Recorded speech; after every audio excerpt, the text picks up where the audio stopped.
So, a great opportunity for you as a beginner and how you can really get started in sales is simply by doing cold outreach, whether that's in person, whether that's virtually, it really doesn't matter. And a lot of people say, cold outreach sucks, and they've probably never done it. My first $46,000 month came from all cold outreach. So, anyone who says this, honestly, they've just never done it. So the reason why this is good for you is it's a low barrier to entry and it's going to help you build the foundation to make your first $10,000 a month in sales without having to build a business. You're just going to have to learn how to set appointments. And today I'm going to teach you how to do it. So the first step before you do any outreach whatsoever, is you need a plan. You need a formula that you can follow. And the whole purpose of this is so you can control the flow of the conversation. Because when you're reaching out to cold leads, you want to stay on offense. You don't want to go on defense. The way I want you to think of this is we are grabbing the prospect's hands, right? The people we're calling, the doors we're knocking, the people that answer, we're grabbing their hand and we're walking them through the finish line to setting an appointment. That's how I want you guys to think about this. In this form of outreach, it requires a more authoritative approach. That's the frame I want you guys to think is we need to be the authority figure versus with opt-in leads, more so where we're qualifying people. So before we get into the framework, I want you to be assumptive. So let's cover the framework. The first part of our framework is get them engaged through personalizing the situation immediately. Number 2 is start to identify a problem and build pain. Number 3, we want to present the solution. And then number 4, we want to close on a time and confirm it. So let's start from the top here with getting them engaged through personalizing the situation. And dude, it does not matter if you're cold calling or if you're knocking doors. The framework is very, very similar. We have to get them engaged immediately. Otherwise, the conversation is just going to go maybe 30 seconds where they say, yeah, and then they hang up the phone. Or maybe they hear you out because they feel bad for you. So the whole goal of what we're going to go through today is to teach you how to prevent that. Personalizing the situation comes down to being genuine. People can smell through the shit. Sometimes when I was starting off, I put on what I call a sales mask, where I would just act like someone else and people could see right through that shit. But when you're genuine, you're you, and you attribute your personality to your style, it helps you out big time. And you cannot overlook this step. So whether you're calling or whether you're in person, I want you to have a genuine smile. I want you to literally believe that today is the best day of your entire life. Because I want you to realize energy is contagious. People are like animals, dude. They can sense fear. They can sense confidence. They can sense conviction and belief. And you felt this before. You've been around that friend that's anxious. You're around them, you start to feel anxious. So we want to put off good energy. I want you to get in a good state. So before you do any outreach, say a funny joke in your head. Whatever it is, just think of something in your head that makes you smile and then bring that energy to the call, to the door, whatever it is. Bring that energy to the prospect. So to get into details here, when it comes to actually personalize the situation, first and foremost, we want to be genuine. But if you're cold calling, use their name to get them engaged, right? Because odds are, you have their number, you have their name, you have a little bit of info about them. So use that to your advantage. Personalize the situation. Because the reason this is important when it comes to cold calling is we want to make sure we're talking to the right person. We're just wasting our breath if we're talking to the wrong person. So by saying their name, not only do we get them engaged, but we can feel peace in the fact that we're talking to the right person. Now, once they respond, they're either going to say yes, no, or who is this? Who is this? It most likely means yes. When you respond to this, just let your personality shine through a bit. At the end of the day, these people get outreach all the time. So let yourself be different. Use your personality, right? Whenever I'm calling, I'll just say, Nate, it's Nate. How you doing, man? I hope today's literally the best day of your life. I wanted to give you a rinks. I had a quick question for you. And I keep it simple. It's my personality. There's no fancy Tai Chi bullshit here. It's just I let my personality shine through. And the reason why I use words like that, like I hope today's the best day of your life, I hope you're living the dream, is this is called buying state. So I want you to think about this in your life. Whenever you've bought something and you've enjoyed that experience, you are more than likely happy, right? You were in a good state. You're feeling good. You're like, fuck it, man. I'm going to buy it, right? You weren't like, ugh, like all pissed off. So the goal here is if people can feel our emotions, which they can, whether you're over the phone, whether you're in person, it does not matter. I want to make sure I'm putting off good energy to put the prospect into a buying state. This is why I've seen beginners with literally no sales skills get, 3 sales in their first week, in their first 2 weeks, just through their personality shining through here, guys. Their ability to get a prospect into the buying state and make them happy. Because at the end of the day, we sell products and services as sales reps. But at the end of the day, the prospect also buys you with that product and service. So never forget that. So my frame, whether I'm in person or whether I'm cold calling, I am talking to these people like it's a family friend or a long lost relative. That's the type of communication I want to have with the prospect. Now, if I'm door knocking, I use a similar approach. I deliver a genuine, how you doing today? And when you first start off, you're probably going to be nervous. So just change your language. You are not nervous, you're excited. So smile, show some teeth. It doesn't matter if you're cold calling or not. Show some teeth. You can tell when someone's smiling and talking. That's how I want you to speak. And when you ask people how they're doing, it doesn't matter if you're cold calling here or knocking doors. They might say, oh, I'm doing great. What about you? Literally just make your energy contagious. When they say, I'm doing great. What about you? Oh, dude, today's the best day of my entire life. I'm so glad you asked. And just get into your stuff. I've literally said that before. Today's honestly probably the best day of my life. People like it. Oh, I'm living the dream, dude. Just be you. Be happy. People want to be around people who make them feel better. Because at the end of the day, people will not remember as much of what you said, but more so of how you made them feel. So after we do a brief introduction, we break that preoccupation, right? We break some of the ice. We deliver a genuine intro. We start to move into identifying the problem. Once you get into an offer, once you get into an industry, there's going to be a problem that must be present for our solution, being, our products and services, to work. Does that make sense? Right? Our products and our services solve a problem. What's the problem that it solves?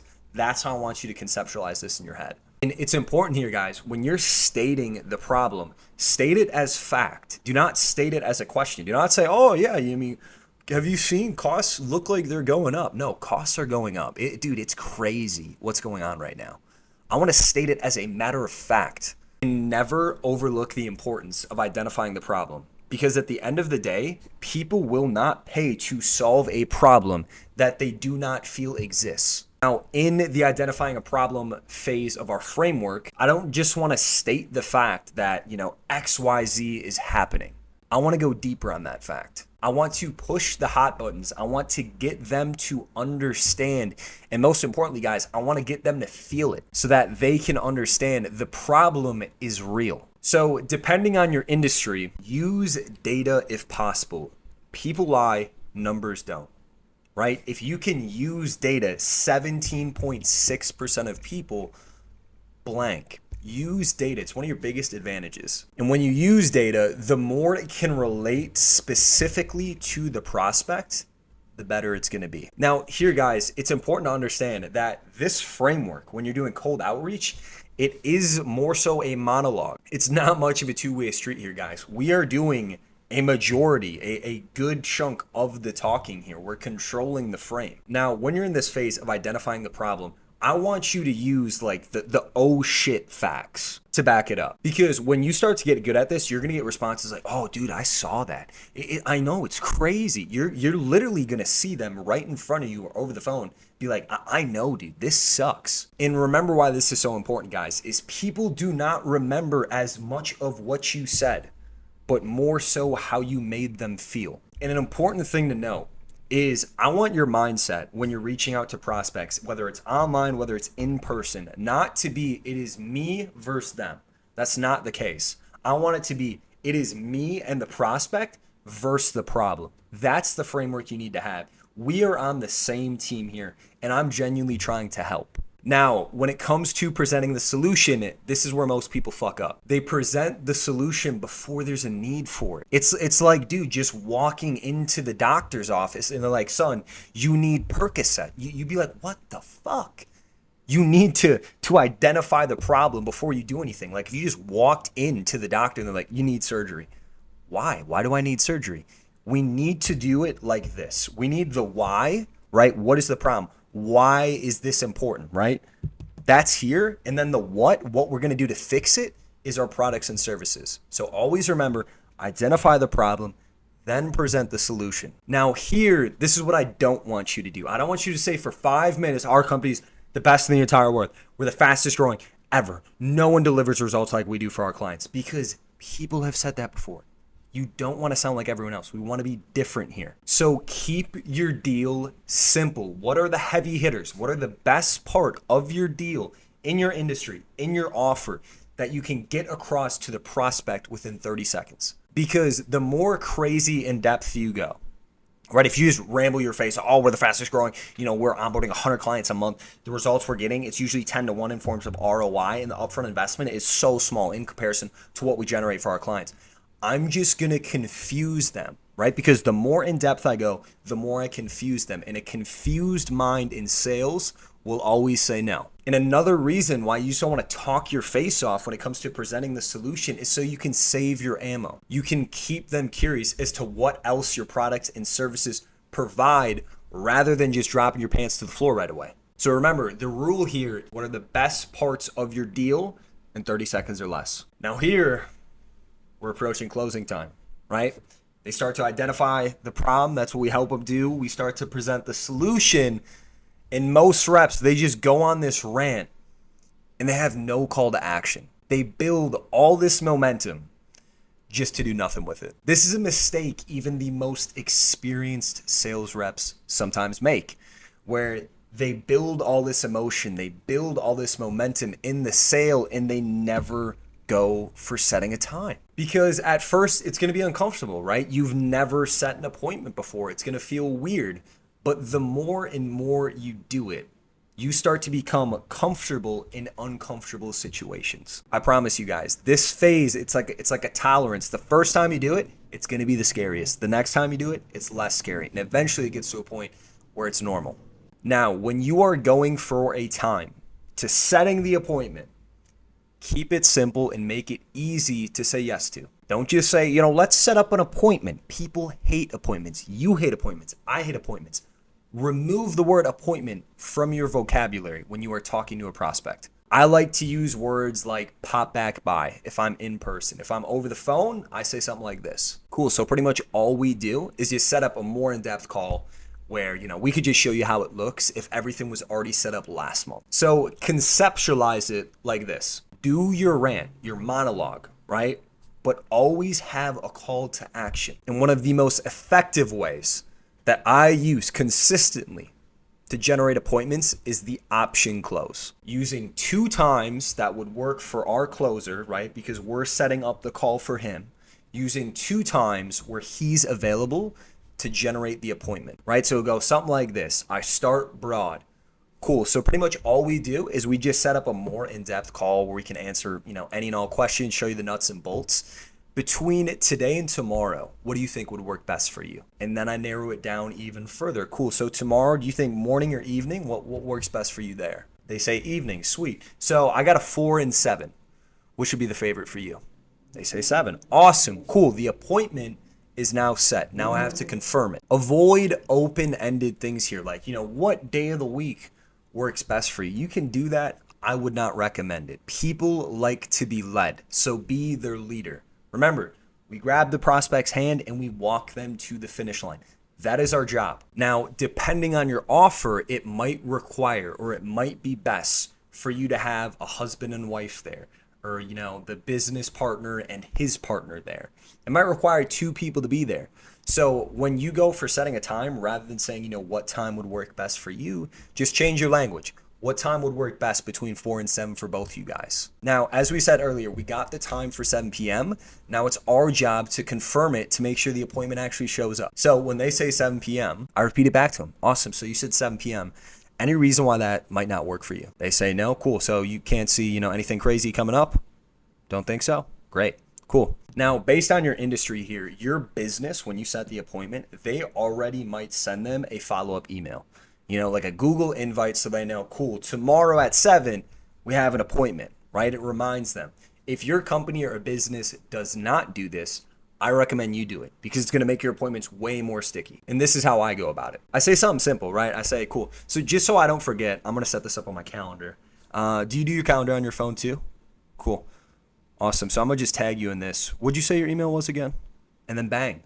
I just confirmed it. I confirmed the appointment like 3 times. It makes it sticky. I had them check their calendar on their phone to make sure nothing would come up. This is how I go about setting appointments that actually sit. Now, from here, we just wrap up the conversation, whether it's online, whether it's in person, it doesn't matter. Now, here, when you're towards the end of the conversation, you can build a little bit of rapport. I'd recommend it. Just shoot the shit for a little bit, get to know them a little better. Don't overdo it. But the importance of this, guys, is when you're setting an appointment, you want them to think like, oh, cool, Nate set us up with the time with the specialist at 7 tomorrow. Not, oh, yeah, the sales guy got us an appointment at 7 tomorrow. I want them to think of us as friends. And then from there, just wrap up the call. Cool, Nate, it's been a pleasure, and we will see you tomorrow at 7. You take care, all right? Done. Hang up the phone. Now, some overall notes here, guys, to conceptualize everything for you, is I want to assume a lot. I don't want to ask a lot of open-end questions. I want to tell them, let's do this. That's the framework I want to have. I'm assumptive. I want to take control of the conversation. Like I was saying earlier, people want to be led. So as an appointment setter, be their leader. And with all that being said, that wraps up setting appointments in terms of cold outreach.